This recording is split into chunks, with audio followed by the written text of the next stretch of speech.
Bonjour à tous, j'espère que vous allez bien. Aujourd'hui, je reviens avec une vidéo sur les cheveux. Voilà, vous avez été plusieurs à me demander les soins que j'utilisais, ma routine, enfin tout ça. Et je me suis dit que le plus simple pour y répondre, c'était de reprendre le tag cheveux qu'avait créé Héloïse Manchablon de la chaîne Easy Blush. Je vous le mettrai en barre d'infos. Voilà, donc c'est ce que je vais faire. J'ai juste un tout petit peu changé l'ordre des questions, ça me paraissait plus logique pour moi. Donc c'est parti. La première question, c'est comment décrirais-tu tes cheveux? Alors, je dirais que j'ai des cheveux normaux, ils sont ni gras ni secs. Voilà, peut-être un tout petit peu légèrement asséchés sur les pointes, mais c'est tout. Ils sont ondulés, enfin souples, ni raides ni frisés. Ils sont blonds cendrés. Ils ont tendance à dorer un petit peu sur les pointes, mais à la base, ils sont blonds cendrés. Euh, voilà. Au niveau de la coupe, combien de fois est-ce que je vais chez le coiffeur dans l'année? Qu'est-ce que je lui demande exactement? Alors globalement, j'y vais 2 fois dans l'année. En fait, ce que je demande, c'est juste un espèce de carré plein et de très légèrement, pas effiler, mais dégrader à peine sur ça, histoire d'alléger un petit peu et de faire que le cheveu remonte un peu pour qu'il puisse onduler plus facilement.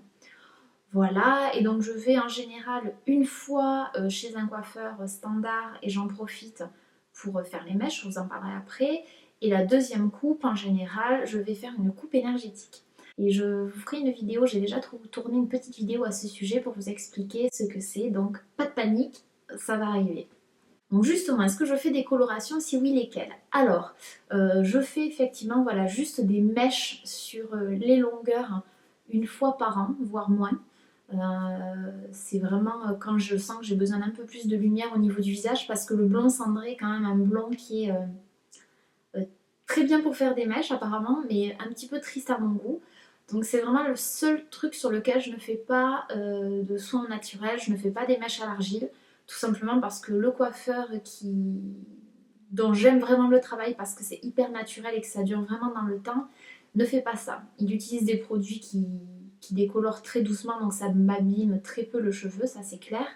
Mais voilà, c'est vraiment la petite entorse au niveau de mes soins, ce sont des mèches, euh, une fois par an. Sinon, des couleurs après, j'en ai plus fait depuis quelques temps. J'ai été châtain, je vous mettrai des photos. J'ai fait ça. Et j'aime bien, je trouve que ça donne du caractère et tout ça, mais l'entretien est juste horrible quand on a des racines claires, il faut les refaire tout le temps. J'avais tendance à devenir rose très très vite alors que c'est pas nécessairement ce qui me va bien. Donc voilà, non, pas de couleur en dehors des mèches. Alors à quelle fréquence est-ce que je me lave les cheveux? Je me lave les cheveux à peu près 2 fois par semaine, c'est tous les 3 à 4 jours. Alors là, depuis que je suis à Berlin, je ne sais pas si c'est l'eau, la pollution, j'ai tendance à avoir les cheveux qui régressent un peu plus vite, donc il va falloir que je trouve une solution à tout ça. Mais globalement, voilà, c'est tous les 3 ou 4 jours. Quelles sont les étapes que tu suis le jour de ton shampoing? Alors, je démêle, toujours, parce que j'ai quand même facilement des nœuds, surtout derrière là avec les écharpes en hiver, je sais pas si vous connaissez le truc. Mais bon voilà, je démêle. Si j'ai le temps, si j'ai envie, je fais un vrai bain d'huile, donc je peux faire des mélanges d'huile avec des huiles essentielles dedans. Sinon, faire un masque à base de poudre ayurvédique, j'ai découvert ça il y a pas longtemps et je trouve ça génial. Enfin voilà, ça c'est vraiment une fois toutes les 2 semaines, on va dire à peu près. Euh, si j'ai pas le temps, je fais rapidement un rapide bain d'huile, vraiment très rapide si j'ai le temps avec l'huile, le soin relipidant de Denovo. Voilà, j'en mets quelques gouttes, j'en mets sur les pointes, je laisse poser soit la nuit d'avant vite fait, soit une demi-heure avant le shampoing. Mais je passe pas vraiment tout le temps nécessaire à faire un vrai bain d'huile. Sinon, ce que je fais, c'est le shampoing, voilà, direct. Après shampoing quand même pour les démêler. Et après, je vais mettre un soin sans rinçage, voilà, un soin Denovo sans rinçage euh, pour réhydrater un peu les pointes. Alors, quel est ton shampoing? Alors, mon shampoing, enfin mes shampoings, ce sont des shampoings solides. Donc, mon chouchou de tous les temps, c'est le pur. Voilà, c'est le pur de Pachamamai, qui est un shampoing pour cheveux normaux, qui sent trop bon, il sent un peu la menthe. Et j'ai découvert il n'y a pas longtemps la marque Sochamp. Je vous montre. Voilà, donc c'est un petit shampoing solide, doux. Je mettrai les infos, je le trouve très bien. Et il sent super bon. Je n'arrive pas à définir vraiment l'odeur. Et il y a un côté assez gourmand qui est super agréable. Mais voilà, j'aime bien alterner, j'aime pas utiliser nécessairement tout le temps le même shampoing. Je sais pas si c'est une légende urbaine, mais l'idée que peut-être le cheveu s'habitue au shampoing. Pour moi, c'est vraiment le pur et celui-là, c'est mes deux shampoings chouchou. Oui, et j'aime bien le fait qu'il soit solide tout simplement parce que bon, déjà d'un, il n'y a pas de plastique, donc ça c'est top pour l'environnement. Et pour les trimballer, ben, on trimballe juste la quantité, il n'y a pas de truc en plus quoi. Et voilà, ça me plaît bien. Utilises-tu un après-shampoing et un masque capillaire ensuite? Alors soit je fais un masque avant si j'ai le temps, c'est-à-dire une fois toutes les 2 semaines, et je le laisse poser, soit j'utilise uniquement mon après-shampoing et c'est l'après-shampoing de santé. C'est celui à la mangue et à l'aloe qui est hydratant, je pense, parce qu'il y a écrit Anti-Freeze Effect, mais ça c'est en allemand. Et je ne l'ai jamais vu en France et pourtant il est vraiment... Déjà ils sont super bons, ils sont à la mangue, et il est vraiment génial. Et je comprends pas trop pourquoi on ne l'a pas chez nous. Mais j'en avais un autre à base de bouleau, mais que je trouvais apporter plus de lourdeur à mes cheveux qui sont quand même assez fins. Et celui-là, il est tip top. Alors, quels sont tes soins et masques capillaires préférés? Évidemment, ben, il y a l'après-shampoing dont je parlais. Et aussi un après-shampoing que j'ai découvert, pareil, de la marque Sochamp. C'est un après-shampoing solide, qui est pas mal du tout. Et que j'utilise en alternance avec le santé. Et il sent le citron, j'aime bien. En soins, on va dire, enfin conventionnel, genre déjà fait, ben voilà, ça c'est vraiment mes deux chouchous depuis que je les ai rachetés. Je ne peux pas, je m'en sépare pas. Je trouve vraiment déjà l'odeur est juste incroyable et l'effet est top. Celui-là, donc je l'utilise sur cheveux humides et celui-là, je l'utilise soit avant le shampoing et je peux même l'utiliser un petit peu après pour le renourrir. Et quand on est comme moi avec des cheveux plutôt normaux qui peuvent des fois la régresser comme en ce moment, mais il y a besoin quand même de nourrir les pointes, ça c'est juste parfait. Sinon après, j'aime utiliser des huiles végétales. Alors mes huiles végétales chouchou, ce serait l'huile de coco, l'huile de jojoba, l'huile de ricin, j'aime bien même si elle est aqueuse et il faut toujours la... Enfin elle pègue beaucoup donc je la mélange toujours avec d'autres huiles. Et après j'adore l'huile de brocoli qui est juste incroyable pour les cheveux ondulés. Ça sent un peu le chou, ça c'est clair. Sur le moment, après l'odeur ne reste pas, mais elle est vraiment géniale. Elle permet de venir en fait à la fois un peu gainer le cheveu et maîtriser les ondulations pour pas avoir ce côté un peu mousseux que peuvent avoir les cheveux frisés ou ondulés parfois. Après, les huiles essentielles, j'en utilise, mais pas tant que ça parce qu'en fait, c'est vrai que l'huile la plus connue, c'est l'huile ylang et malheureusement, j'aime pas trop l'odeur, donc j'en mets quand même un peu de temps en temps, mais je suis pas fan. Et après, j'ai découvert il y a une semaine les poudres ayurvédiques. Et donc la poudre ayurvédique de Guimauve et celle de Kapoor Kashli, grâce à Héloïse justement, où j'étais chez Aromazone et je lui disais qu'est-ce qu'il faut que j'achète? Et elle m'a dit prends celle-là. Et effectivement, elles sont vraiment géniales. J'ai beaucoup aimé l'effet que ça a eu sur mes cheveux, j'ai trouvé que ça les avait gainés, enfin c'est vraiment super, donc je vous conseille d'essayer et de vous faire une petite tambouille euh, en mélangeant globalement à peu près la même quantité d'huile que de poudre végétale et après de mettre de l'eau pour avoir la texture que vous désirez. Donc y aller vraiment tout doucement. Oui, je dis ça parce que moi, la première fois que je l'ai fait, j'en ai mis tellement que j'ai pas pu m'en servir. En fait, c'était beaucoup trop liquide.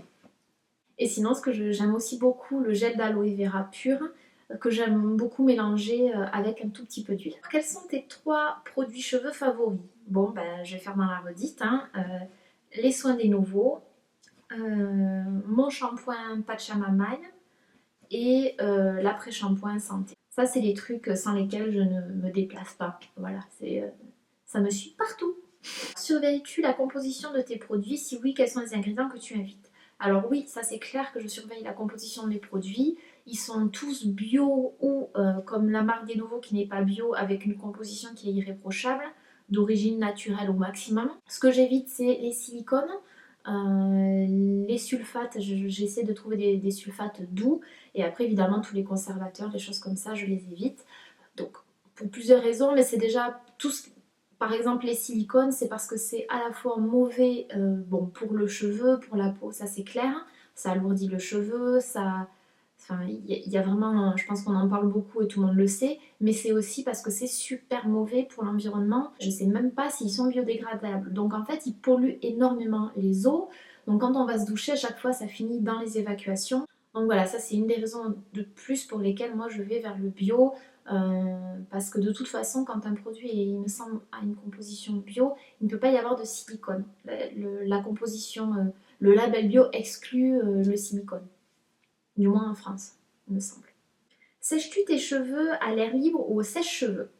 Alors, je les sèche à l'air libre à peu près 95% du temps.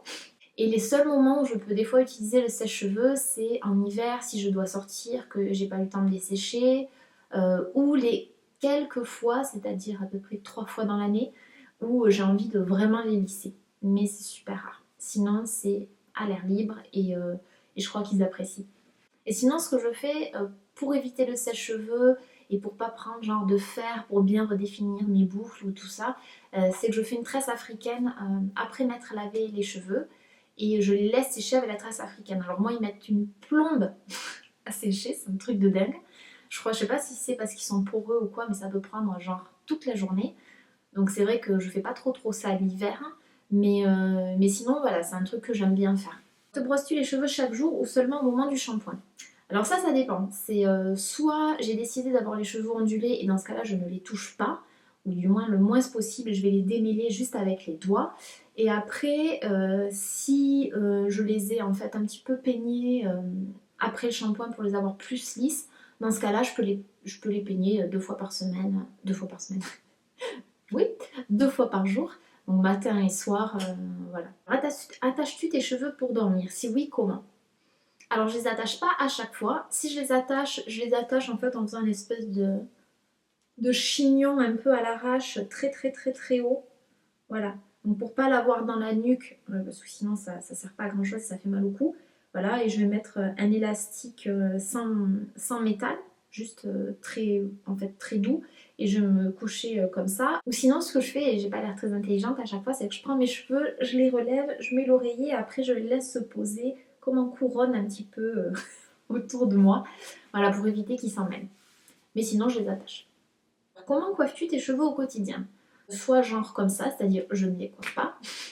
Voilà, je me prends pas trop la tête en fait avec mes cheveux. Donc soit ils vivent comme ça et ça me va à peu près comment ils sont.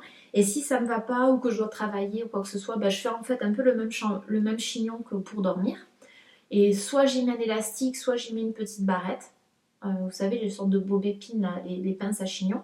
Soit les plates ou celles qui sont bon, vous voyez quoi. Et sinon, ce que je fais, c'est une tresse africaine standard ou la tresse inversée, où en fait on passe par-dessous et celle qui ressort un petit peu, ça j'aime bien. Voilà. Ou sinon les deux tresses sur les côtés. Mais je fais pas non plus au taquet de coiffure, parce que je crois que je suis pas super douée. Donc en fait, voilà, j'évite de me prendre la tête parce qu'en général, quand je veux faire une coiffure, ben, le jour où je veux la faire, j'arrive pas à la faire. Et le jour où je m'en fous, j'arrive à la faire. Je sais pas si ça vous fait la même chose, mais c'est un petit peu chiant. Quels sont tes 3 accessoires indispensables? Alors, la première accessoire indispensable, c'est une brosse en bois que m'a offert ma soeur il y a des années. Enfin, c'est une brosse en bambou, plus exactement. Déjà parce que le fait que ce soit en bois, je trouve que c'est beaucoup mieux pour l'environnement, ça fait beaucoup moins de déchets. Je pense que c'est meilleur pour le cheveu aussi. Il me semble que depuis que je l'utilise, ils sont beaucoup moins électriques. Et la mienne, j'aime bien parce qu'en fait, elle n'a pas de petites boules au bout des picots. C'est vraiment des picots tout droits. Et ça, j'aime beaucoup. Et je trouve ça super pour le cheveu. Après, c'est un élastique sans métal pour pas casser le cheveu. Et après, comme je l'ai dit, des petites pinces voilà, pour faire des chignons, des choses comme ça. Ou alors ce genre de trucs-là. Vous savez, des petites pinces crocodiles de différentes tailles. Je trouve que c'est toujours super pratique. Surtout quand tes cheveux ont leur propre vie et il y a des jours ils veulent collaborer et d'autres jours ils veulent pas. Alors, quelle a été ta pire erreur capillaire? Alors, ma pire erreur capillaire, je dirais que c'est quand j'étais châtain et que j'en ai eu marre et que j'ai voulu retourner au blond direct. Oui, parce que des fois je suis pas patiente et ça, c'était vraiment pas une bonne idée. Parce que, en gros, j'ai demandé une sorte de décoloration totale. qui fait que je ressemblais à Lady Gaga juste après. Donc j'avais une partie des cheveux un peu rose, une partie des cheveux un peu orangée, une partie un peu blanche, enfin c'était la catastrophe. Hein. Et après elle m'a recoloré par-dessus avec un blond, mais qui résultat donnait, bon, faut être clair, des cheveux couleur lisse. Voilà, c'était vraiment pas beau et ça m'avait complètement flingué les cheveux. Après, quels sont tes conseils pour avoir de beaux cheveux? Alors, je dirais que moi, le premier point, c'est de passer à des produits naturels et bio. Donc, comme je l'ai dit juste avant, sans silicone, en limitant vraiment les tensioactifs agressifs, voilà, tout ça. D'être, si on peut dire, à l'écoute en fait de vos cheveux, c'est-à-dire de vraiment voir de quoi ils ont besoin et d'adapter les masques par rapport à ça. Et c'est ça que j'aime bien dans le fait de faire des espèces de popotes maison, c'est que vraiment vous pouvez vous créer un espèce de soin sur mesure en fonction de ce dont vos cheveux ont besoin à un instant T. Et ça, je trouve ça vraiment génial. Et tout ce qui est chauffant, évidemment, ça sensibilise quand même énormément le cheveu et je pense que ça doit aussi l'amener à casser peut-être un petit peu plus. S'attacher les cheveux pour dormir, ça évite aussi les nœuds et aussi ça évite un petit peu plus le frottement sur la tête d'oreiller qui a tendance au bout d'un moment à fragiliser le cheveu et à le faire se casser. Sinon, vous pouvez aussi utiliser des thés en satin ou en soie qui permettent de glisser beaucoup plus sans fragiliser la fibre capillaire. Et évidemment, bah, bien manger. Je pense que de toute façon, c'est comme tout, c'est comme avoir une belle peau. Enfin, tout ça, c'est relié vraiment à ce que vous mettez à l'intérieur de vous. Les soins vont jouer, c'est sûr. Ce que vous allez mettre sur vos cheveux vont les aider. Mais si à l'intérieur, vous mettez n'importe quoi, ça va rejaillir à l'extérieur, ça c'est clair. Quelles sont tes astuces pour faire pousser tes cheveux plus rapidement? Alors mes astuces, en fait j'en ai pas trop parce que c'est un sujet où bah, mes cheveux ils poussent comme ils poussent en fait. Honnêtement c'est vrai que je me prends pas trop la tête avec ça. Je sais que voilà il y a des huiles qui aident comme l'huile de ricin, l'huile de moutarde et des huiles essentielles aussi comme les baies de Saint-Thomas, l'ylang-ylang. J'ai déjà un petit peu utilisé mais c'est vrai que je me prends pas trop la tête avec ça. Mais je pense aussi que la coupe énergétique aide. Enfin moi en tout cas j'ai l'impression que depuis que je l'ai fait, mes cheveux sont plus beaux et poussent plus vite. Donc voilà, un petit truc en plus pour la coupe énergétique. Et ça, je vous en reparlerai, je pense, d'ici une à 2 semaines.